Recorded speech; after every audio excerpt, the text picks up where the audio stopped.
Please raise your hands so we get a mic to you. I just got a great text from Isaiah Briscoe, who was watching it, and he said, I heard you, I watched the scrimmage, and he said, I heard you say, quit bouncing the ball, get where you're trying to get to. He said, it's the best advice you ever gave me. So I read it to the guys, and they're like, rational. Anyway, don't laugh. You encourage me. Questions, folks? Raise your hand. Yell. Up here front first. Do you see yourself using that lineup with three big guys? Yeah. Nick and PJ? Yep. PJ looked good at it. Part of it is PJ going against Reed is hard. It's hard to get a basket. It's hard to move. It's hard to, and he found the gaps, and then he got confident and made a couple shots, and all of a sudden he looks different. It's hard going against each other every day. Tyler's a shooter, just the way he moves. Has he surprised you at all? What you think? No, he's still trying to figure it out. Like, he took some bad shots that I had to stop him and say, you're not taking that. Like, if that's what's there, then don't shoot it, pass it, or move it, or get a dribble hand. If you're doing something, you're not taking that shot. But we're challenging him to drive the ball. So there were times he's driving when he should just catch and shoot it, or one dribble, or get it behind the handoff and shoot it. But he's, when he goes too far, they turn it over. There's stuff we got to work on, but he's doing pretty good. Sean, so much has been made about this team loving to get in the gym and work on the game. In all your years of coaching, how much correlation is there between the way a team practices and success later on in the year? Well, the biggest thing I can tell you is the guys that spend the most time at this and are in the gym the most at the end of the year end up doing the best for themselves. And if they're playing that kind of basketball, it's really good for us too. So demonstrated performance is about how hard they work and then being able to transfer it on to games. So today, PJ didn't look real good the first half. It was like, oh my gosh, losing balls, missing shots, no rebounds, didn't have a rebound. And then in the second half, all of a sudden, all the work that he's been putting in, the extra work, shooting the ball, eliminating some movement in the shot, it pays off, and all of a sudden now he's making shots. Jamal Baker, same thing. Jamal Baker now has been spending extra time with a coach, not himself, with a coach in that gym. Starts off 1 for 6. Bank miss. Well, he hadn't played for a year. Then all of a sudden he gets comfortable, and then demonstrated performance kicks in, and he builds his own confidence. Not what I say or what I do or who you want to blame. And now all of a sudden you watch him, he's 4 for 5 in the second half. EJ told on himself.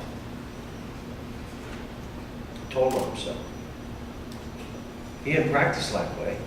If you're that good, you're practicing that way now. The team laughed like crazy.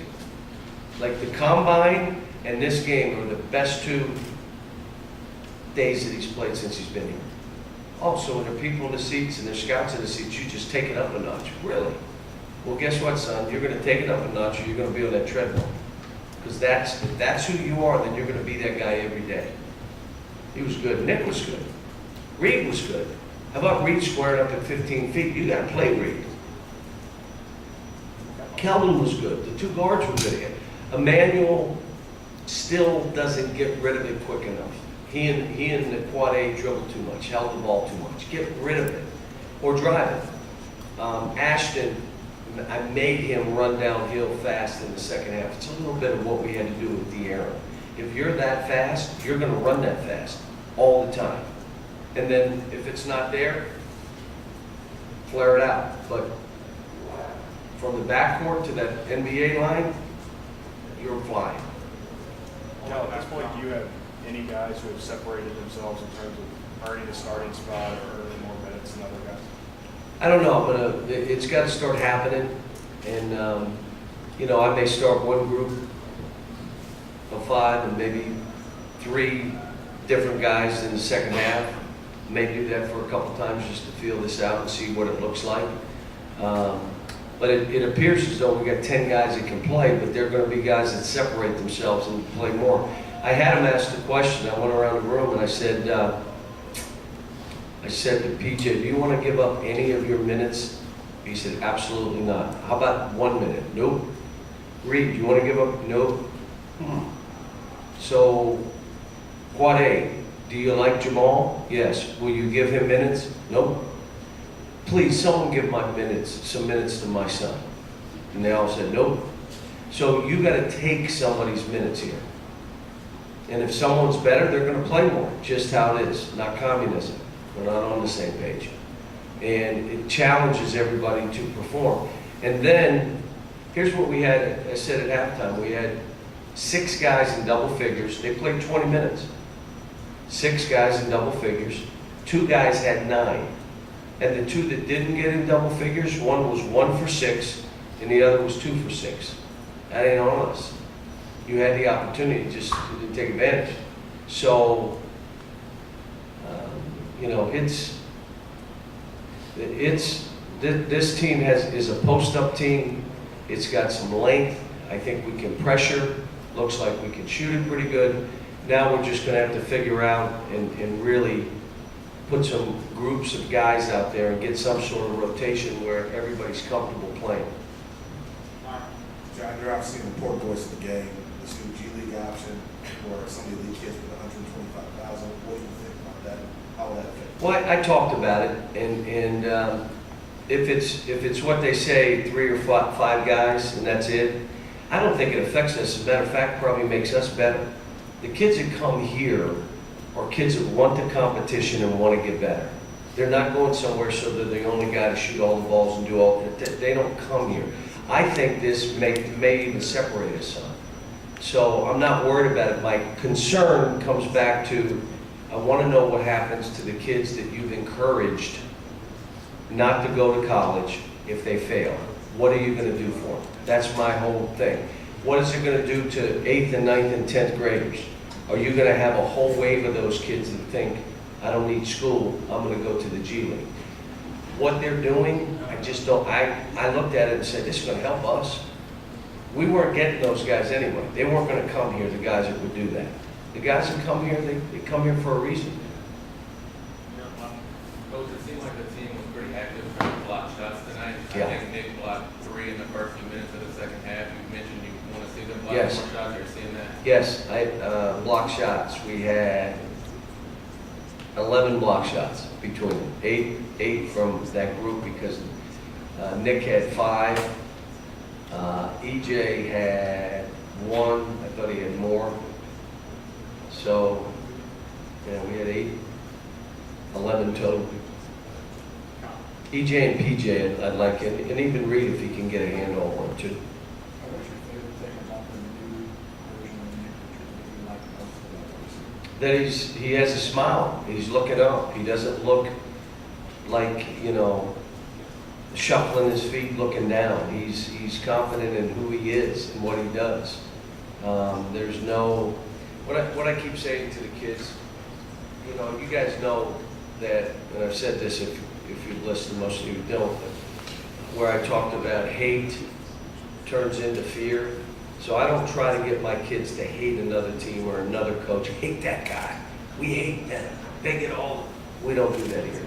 Because hate turns into fear within your body, physiology. Well, the other one is anxiety and excitement. They hooked your body up, and it was anxiety or excitement. The doc would say, well, you're either anxious or you're excited. I don't know which one, but it's one of the two. And so my thing is, if that's what the case is, then you would challenge your own mind to be more excited than anxious. You would be excited about getting shots. You missed 2, I'm excited about the next one. I'm not worried I'm gonna miss this one. You're excited about shooting game winners. You're excited about trying to make 5 in a row. Or you could be anxious. And so we've been talking a lot about that to get guys in the right frame of mind. They've got to get themselves in there, and when they feel anxious, flip that switch and get to being excited. Terry, last one. Jonte Porter of Missouri tore an ACL and MCL today in the scrimmage. I wonder just a reaction to when something like that happens. You just, I haven't eaten yet, and now I'm nauseous. I mean,